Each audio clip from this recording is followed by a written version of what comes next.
Então, meus irmãos, não se acanhem. Se alguém tiver um pedido de socorro, é nossa obrigação estender a mão e ajudar quem precisa.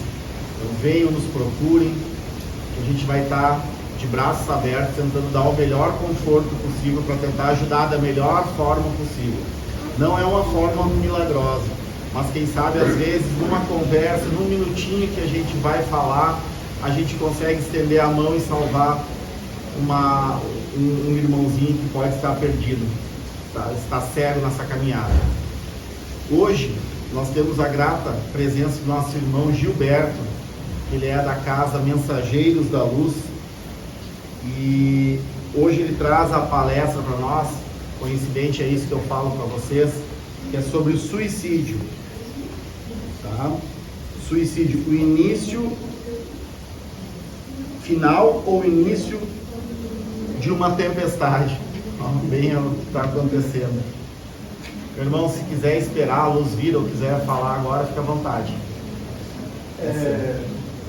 Obrigado, mano. Boa noite a todos. Sejam muito bem-vindos. Recordo para vocês que necessariamente eu tenho que ler o roteiro, porque, como disse o irmão Rui, eu tive Covid por 2 vezes, e uma das sequelas que ficou foi a memória curta, né? O tema para esse encontro de hoje não é por acaso. Nós, há mais ou menos 30 dias nessa casa abençoada, falamos sobre depressão, e é um roteiro bastante delicado, né? Um roteiro de dor, onde ela se inicia na baixa autoestima, continua para a depressão, podendo ser leve, moderada ou severa, e na grande maioria das vezes resulta no suicídio. Então, a nossa proposta do encontro de hoje é aquela que diz que muitos irmãos encontram-se em tumulto, encontram-se em tempestade, como essa que o nosso pai está mandando. Te agradeço muito. E aí acham que é o fim de uma tempestade, né? O ato do suicídio, quando nós sabemos que se termina uma, no plano espiritual começa uma bem mais grave. Então, com a ajuda do Mano aqui, vamos tentar seguir o roteiro que nós nos propomos para o encontro de hoje.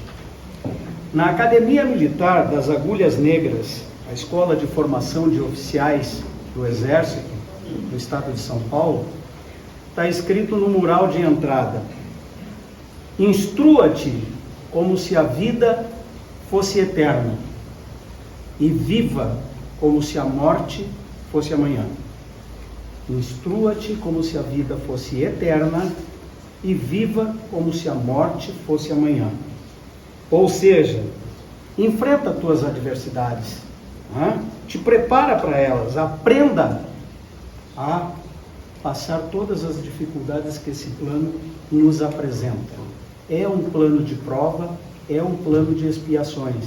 Consequentemente, sempre haverão dificuldades estando aqui nesse planeta, estando aqui nesse momento, estando aqui nessa encarnação. Então, instrua-te como se a vida fosse eterna, quer dizer, te prepara. As adversidades vão chegar. Não é uma vida de prazeres, não é uma vida de sorrisos. São adversidades e elas estarão presentes no teu dia a dia. Mas não percam um único minuto de demonstrar a todos aqueles que te cercam muita gratidão e muito amor. Viva como se fosse o teu último dia. Se fosse o teu último dia, que dirias para tua filha? Que dirias para tua esposa? Que dirias para o teu pai ou para tua mãe?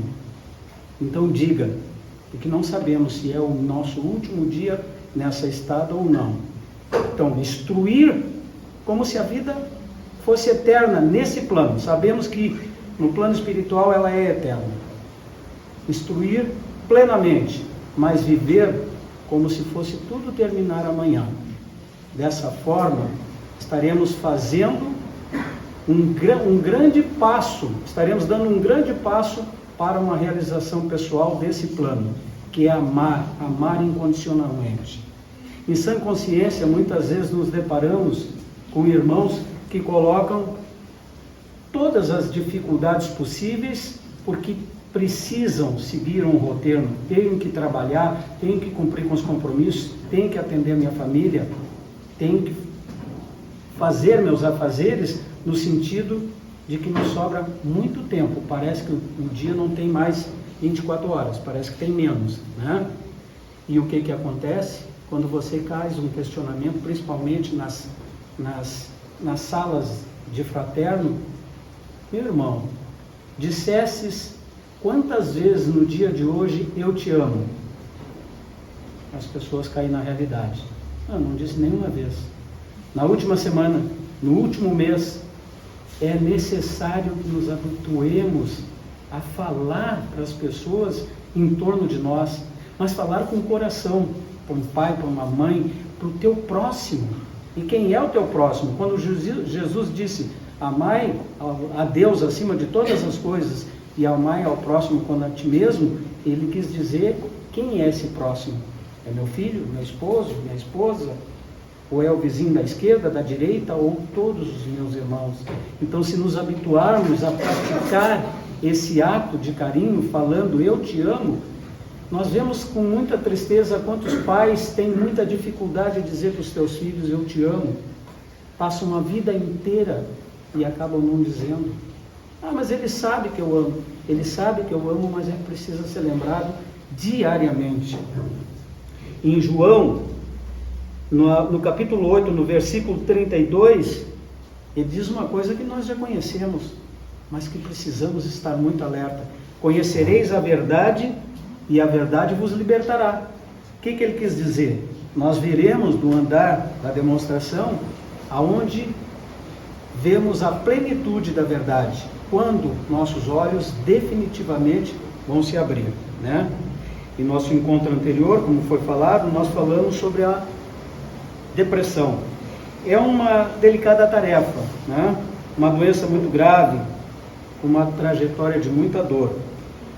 Pedimos licença aos irmãos do plano físico e aos irmãos do plano espiritual que agora aqui estão presentes nesse momento de tempestade, né? Que o tema tem tudo a ver, para falar sobre o suicídio, né? Para falar nesse tema muito delicado e tentar encerrar essa trilogia de dor. Baixa autoestima, depressão, suicídio. Nosso tema do encontro de hoje é suicídio, final ou início de uma tempestade. Vejam só, né? Buscando dar voz às lágrimas de pais, avós, familiares, amigos que às vezes sofrem muito e sofrem em silêncio. Somos corpo, somos mente, somos alma. Como nós aprendemos? No corpo, no plano físico, nós aprendemos pelas nossas próprias experiências ou pela experiência das outras pessoas. O homem não precisa, em pleno século XXI, descobrir muitas coisas que já foram descobertas. Ele precisa sim aproveitar a experiência de irmãos que estiveram aqui antes de nós e que nos deixaram preparado o caminho. Então aprendemos pela experiência deles, mas também aprendemos muito pela nossa própria experiência. Quantas vezes um pai, uma mãe, um avô, uma avó tentam aconselhar e o jovem, a jovem ou o adulto diz assim: eu sei o que eu estou fazendo, eu preciso fazer, eu tenho que passar por isso. Estão aprendendo pela sua própria experiência. Quando uma mãe ensina a criança a não botar o dedinho na tomada, é porque ela sabe muito bem o que vai acontecer. Mesmo assim não acaba, de um jeito ou de outro, eles tentando colocar e levando o choque. Assim a nossa vida no plano físico. Aprendemos pela experiência dos outros ou aprendemos pela nossa própria experiência. Na mente, na alma, porque mente e alma são a mesma coisa, mente não é cérebro, cérebro é a parte física, mente é a parte espiritual. Na mente e na alma de cada um de nós, ou seja, no plano espiritual, nós sabemos como aprendemos, né? Aprendemos pelo amor ou aprendemos pela dor. Ou aprendemos pelos irmãos de caridade, pelos espíritos de luz que nos amparam, nossos protetores, nossos guias, independente da concepção religiosa de cada um. Ah, mas eu não acredito. Pode não acreditar, mas a vida existe. E junto com ela existem nossos irmãos do plano espiritual e os nossos mentores, nossos guias, nossos protetores pessoais. Eles procuram nos ensinar pelo amor. Eles procuram nos intuir do que é certo, do que devemos fazer. E o que nós fazemos? Cometemos erros e acabamos tendo que aprender pela dor. Não é dessa forma? Não aprendemos pelo amor ou aprendemos da pior forma, pela dor? Aprendemos pela experiência dos outros ou nossas próprias? Aprendemos pelo amor de outros ou pela nossa própria dor, né? O suicida, gente, ele descobre de uma forma muito dolorosa essa verdade. Aprender pela dor. Ele acredita estar resolvendo um problema, ele está criando um problema delicadamente maior, né? O que o plano físico, o que o plano material vê sobre o suicídio? A Organização Mundial da Saúde alerta que mais de 900 mil pessoas morrem todo ano no mundo pelo suicídio. São mais de um suicídio a cada 40 segundos. Gente, enquanto nós estivermos aqui falando, pelo menos 40, 50 pessoas estarão tirando a sua própria existência. É extremamente delicado. O Brasil é o 8º país no ranking do suicídio. Vejam só, fomos buscar dados porque é dados do plano físico. A Organização Mundial da Saúde explica: como um sério problema de saúde pública, o suicídio demanda nossa atenção, mas sua prevenção e controle, infelizmente, são tarefas muito difíceis. Tá? Em 1999, a Organização Mundial da Saúde lançou o dossiê SUPRE, uma iniciativa mundial para a prevenção do suicídio. É uma rede internacional de prevenção ao suicídio formada pela Organização Mundial da Saúde, que conta com os países sede: Cuba, Nova Zelândia, Egito, África do Sul, França, Estônia, Suécia e China. Hoje, esses manuais estão sendo amplamente divulgados na esperança de que eles sejam traduzidos e adaptados às condições de cada região. Para onde vêm esses relatórios? Para a casa de cada um de nós? Não. Para os organismos de saúde, para os organismos oficiais, porque é um problema muito delicado e até a solução dele no sentido da divulgação, vocês verão que ela é extremamente restrita. Ela precisa ter todo um cuidado na divulgação desses dados, tá? Suicídio tem duas formas de suicídio: o suicídio direto e o suicídio indireto. O direto é o intencional, o indireto é não intencional, né? O direto, um ato consciente e planejado. O que podemos citar como um ato consciente e planejado?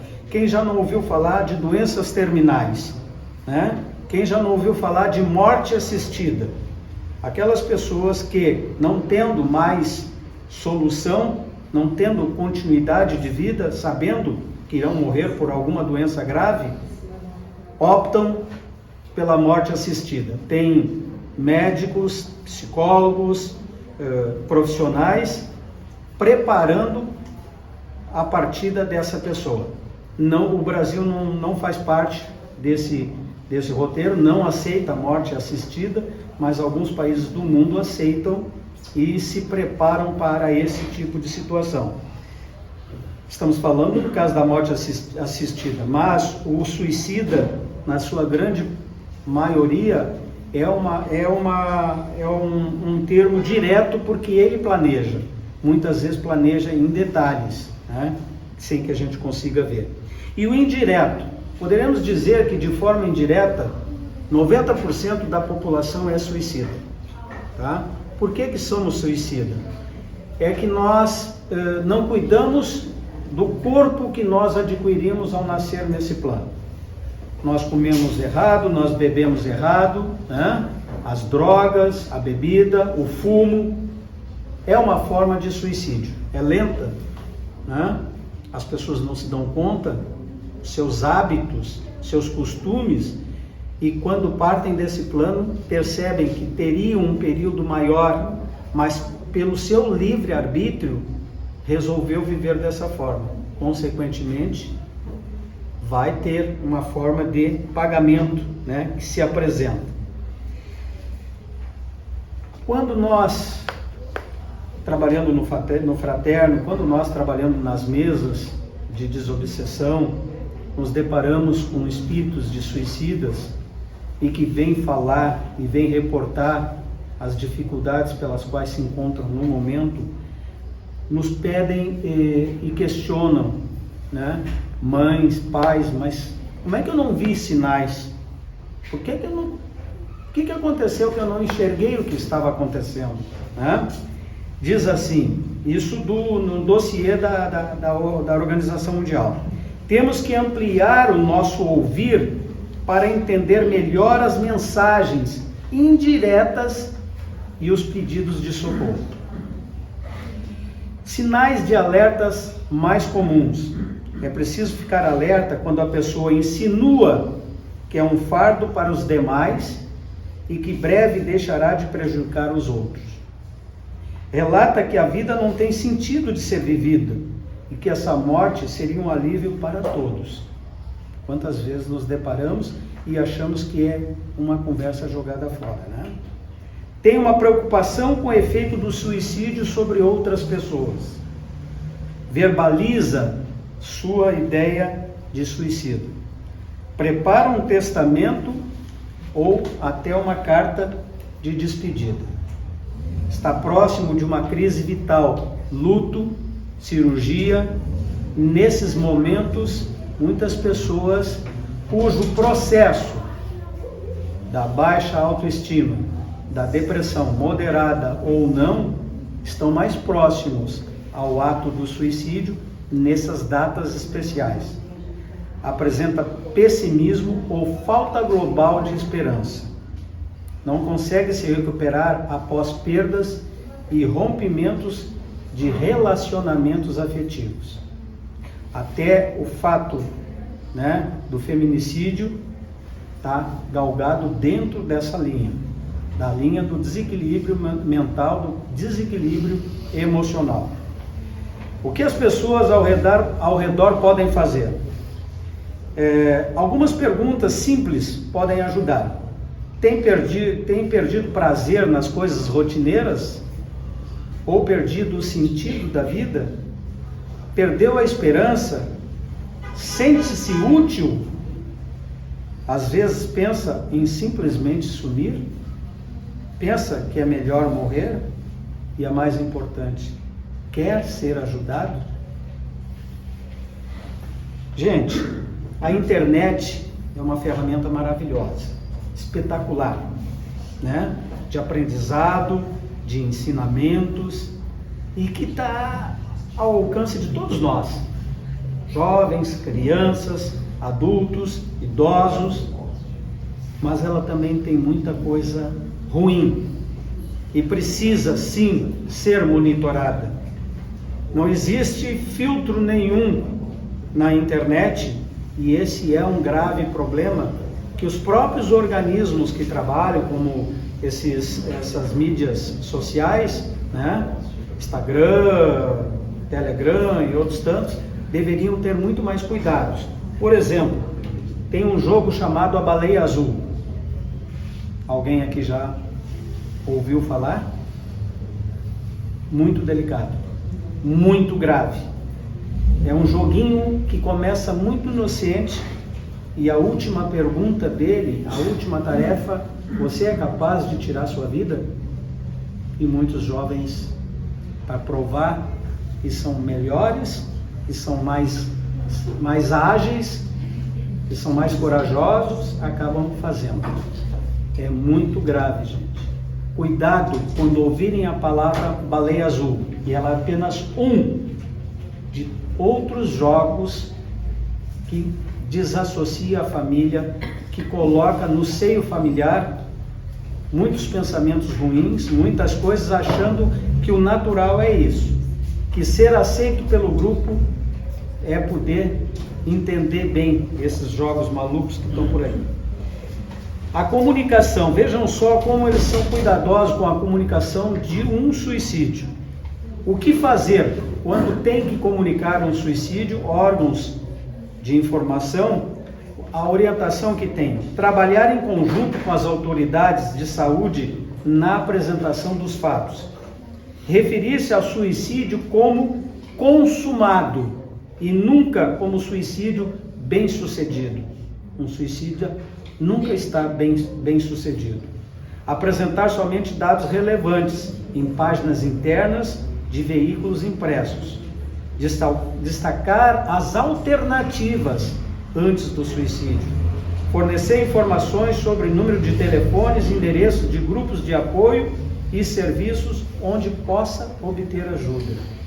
Mostrar indicadores de risco e sinais de alerta sobre comportamento suicida.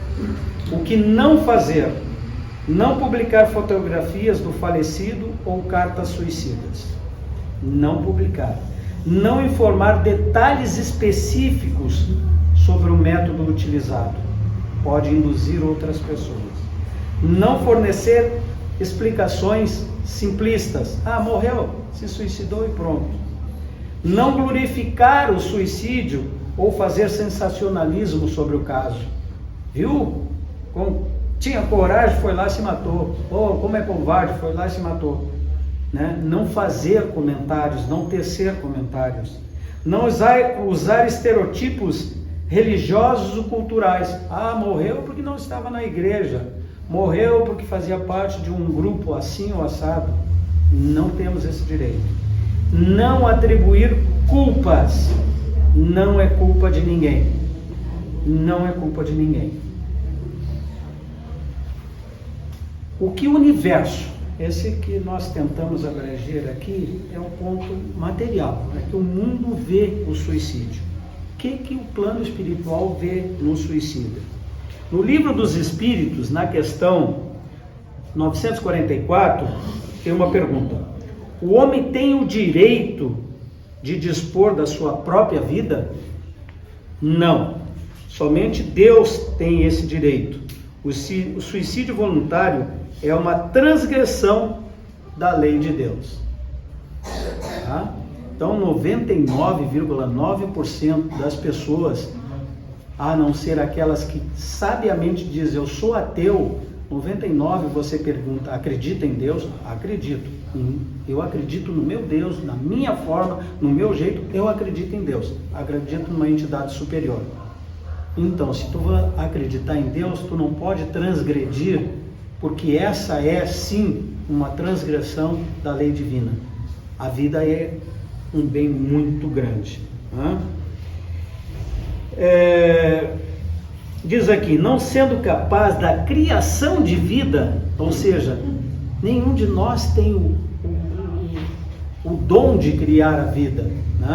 Temos a concepção da vida, as mães são maravilhosas na concepção da vida, o homem participa, mas não temos a criação da vida. Se não temos a criação da vida, não temos o direito de tirar nem a nossa própria e nem a vida de ninguém. Essa é uma realidade que não podemos. Suicídio, coragem ou covardia? De que forma nós podemos taxar o suicídio? É uma definição muito difícil.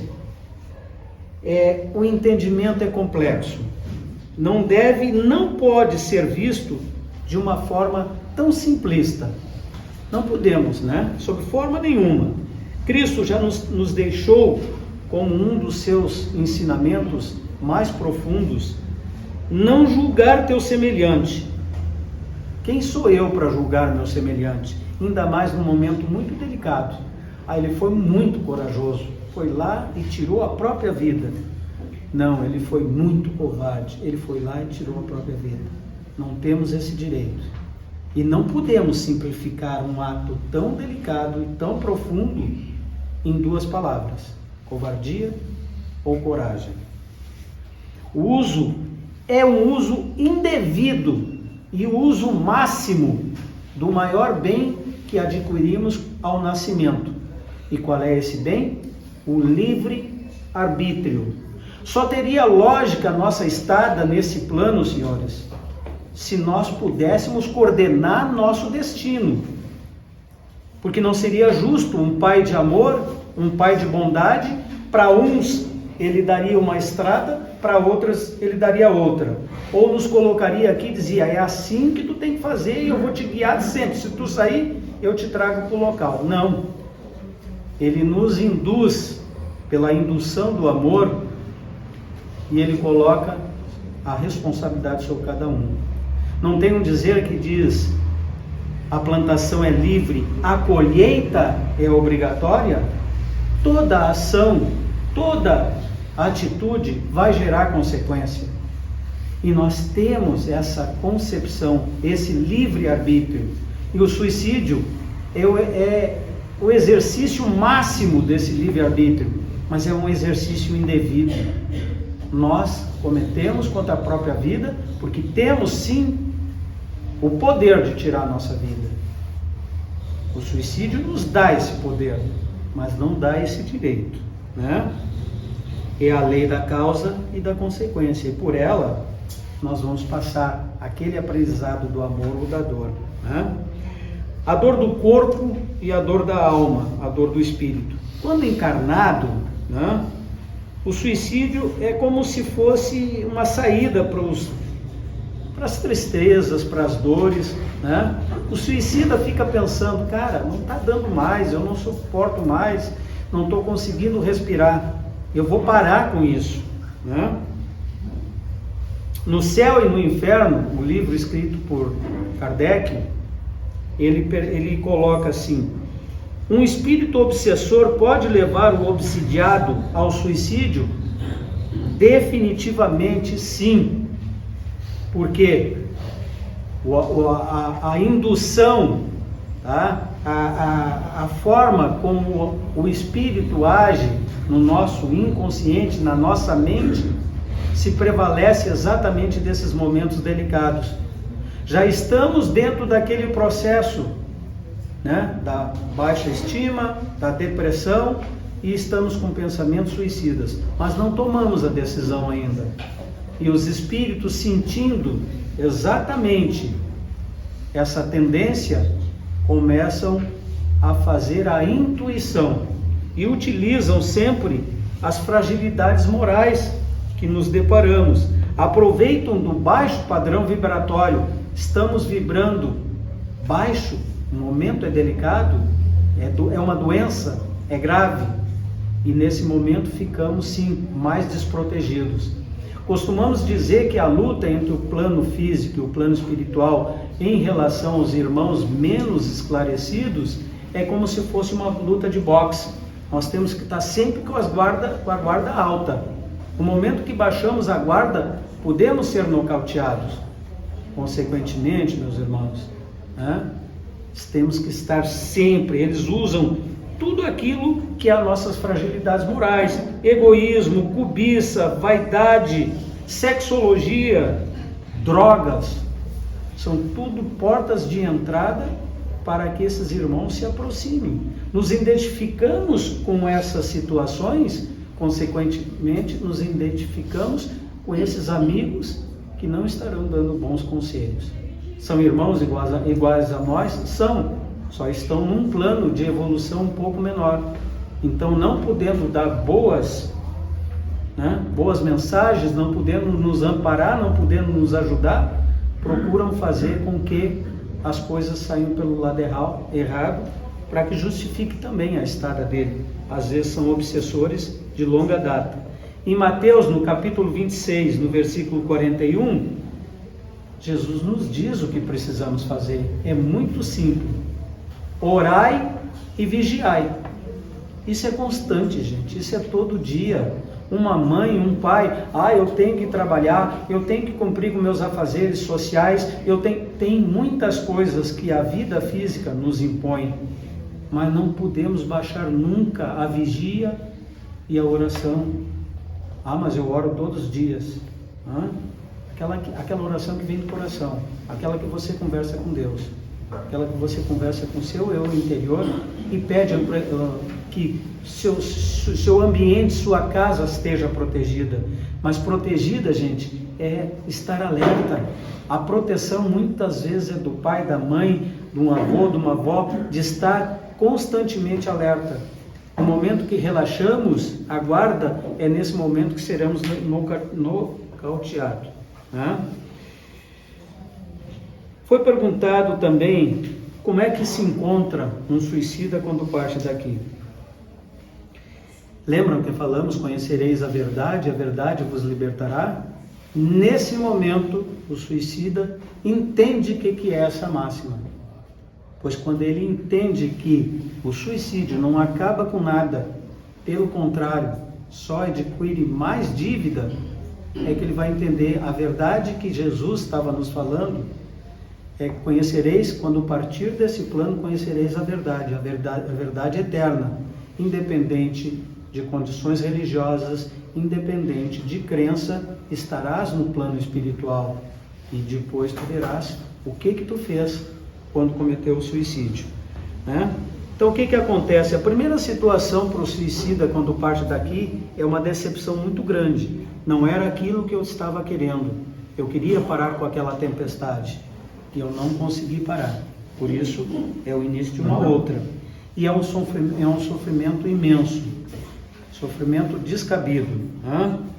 Na grande maioria, todos os espíritos, ao partir desse plano físico, necessariamente passam pelo umbral.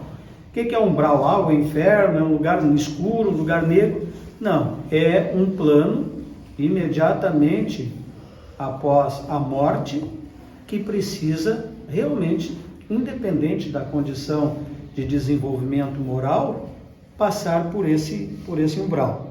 E o tempo que permanece lá, quanto tempo vai ficar? Ele é variado, ele é de acordo com a frequência mental e com vivências anteriores, porque nesse momento cai o véu do esquecimento. O que é o véu do esquecimento?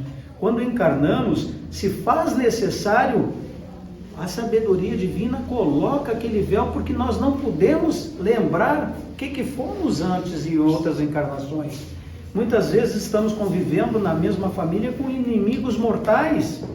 Muitas vezes uma mãe não entende por que um filho não se entende, por que eu não me dou bem com o meu irmão, porque eu tenho situações que eu trouxe e solicitei a estada para o crescimento moral junto, para através do amor, do elo familiar, eu consiga superar situações que eu não soube superar em outras encarnações. Imagina se nós lembrássemos de tudo isso. Como é que seria o relacionamento das pessoas? Então é colocado um véu do esquecimento. No suicídio, na morte, na passagem de plano, esse véu cai. E eu passo a entender o que aconteceu. Passo a entender o porquê de muitas coisas que aqui nesse plano eu entendia como castigo. Eu não conseguia, eu perguntava para Deus, mas por que, Deus?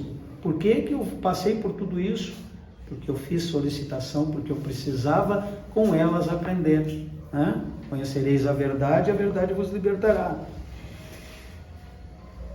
Lembram de André Luiz, psicografou para nós o Nosso Lar, se transformou em filme, muita gente comentou.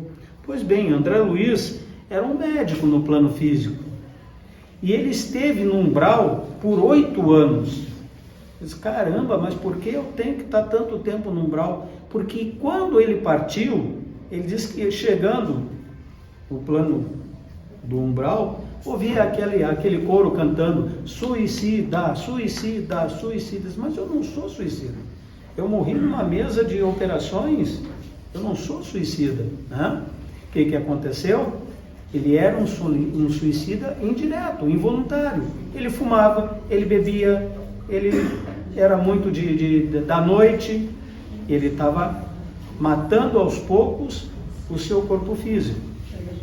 E precisou pagar.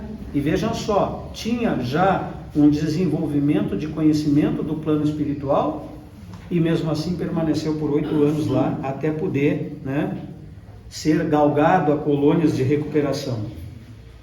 A lei da evolução. Gente, a lei da evolução obedece à concepção divina. E para todo filho de Deus existe o perdão e o amor. O amor incondicional, o amor de Deus por cada um dos seus filhos, por cada um de nós, por cada um dos nossos irmãos. E o perdão dele é incondicional.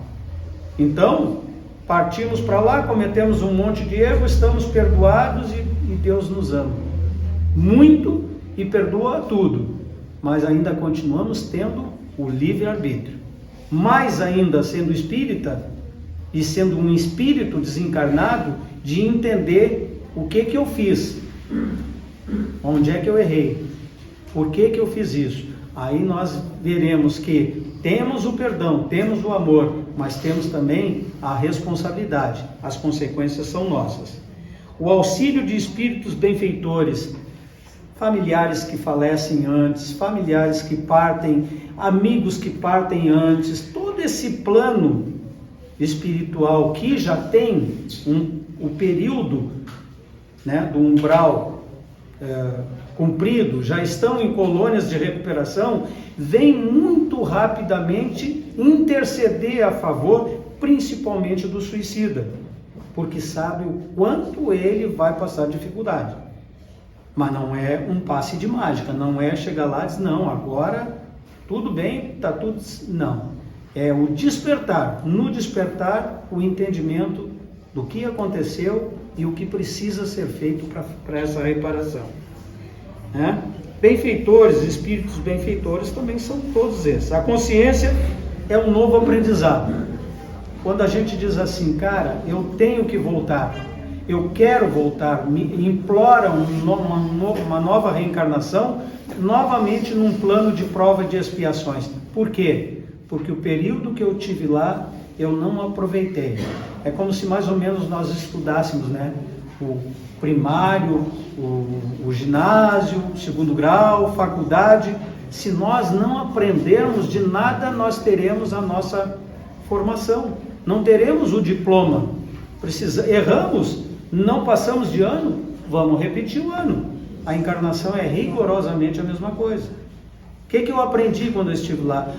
Eu evoluí moralmente, etc. Eu só cometi suicídio. Então, tu jogou tudo fora. Aquilo que tu aprendeu vai ficar no teu espírito, vai ficar como teu merecimento. Mas tu tem uma responsabilidade e uma consequência. Reflexão final. É um tema delicado, muito delicado. O ideal que pudéssemos trabalhar, ele é complexo e ele é muito extenso. O ideal que pudéssemos todos fazer um sistema assim de debate, que as pessoas começassem a comentar, porque não é a divulgação do fato, mas é o conhecimento do fato, né? De entender o que pode ser feito. Algumas coisas podem ser feitas. O que não pode ser feito é, após o fato acontecido, o sofrimento, a dor e o arrependimento. Isso não tem mais local. É a dor de quem parte e a dor de quem fica. Qual é a maior? É difícil de relatar, né? Normalmente a nossa é a maior dor. É um sentimento de impotência, nos sentimos impotentes, nos sentimos sem entender bem o que aconteceu. Então, o que é proposto? Lembram do portal das agulhas negras, né? Viva intensamente, viva como se fosse amanhã, ama totalmente, perdoa. Lembra como Cristo falou sobre o perdão? Perguntaram para ele, mestre, eu tenho que perdoar 7 vezes? Não, meu filho, tem que perdoar 70 vezes 7. Né? 70 vezes 7 de perdão. E, fundamentalmente, o perdão mais complicado e mais difícil que tem, que é o auto-perdão. Nós cometemos erros de fazer acúmulos, né? Acúmulos da nossa vida, vamos fazendo aquelas questões psicossomáticas, e quando nos bate a depressão não vemos mais saída, quando a tempestade está muito forte, a escuridão chega e a gente acha que o suicídio é uma saída. Se não nós, quantos de nós? Talvez esse sentimento esteja muito próximo da tua casa, se já não aconteceu. Talvez esteja muito próximo da tua vizinhança. E se tu puder fazer a diferença, faça a diferença, né? Orar por nós, pelos nossos, e orar por todos é fundamental, gente. É fundamental. O poder da oração ainda não está calculado por nenhum parâmetro. Sabemos que é forte e que ele é mais forte ainda naqueles momentos de dor, que já não temos mais esperança, nos agarramos com muita fé e aí ele acontece, porque ele vem lá de dentro. Não é nada, né, premeditado. Para encerrar, vamos fazer uma citação do padre Fábio de Mello, espírito bastante evoluído. Ele diz assim: não desista do amor, não desista de amar, não se entregue à dor, porque ela um dia vai passar. Quem quiser acessar a internet e ver na internet ali Chico Xavier, um poema que ele fez, psicografado e bastante extenso, sobre Tudo Passa, ele resume toda uma situação de dor, de sofrimento. Tudo passa nesse nosso plano físico. No plano espiritual é permanente. Um beijo no coração de cada um de vocês. Fiquem em paz, busquem a sua paz. Obrigado.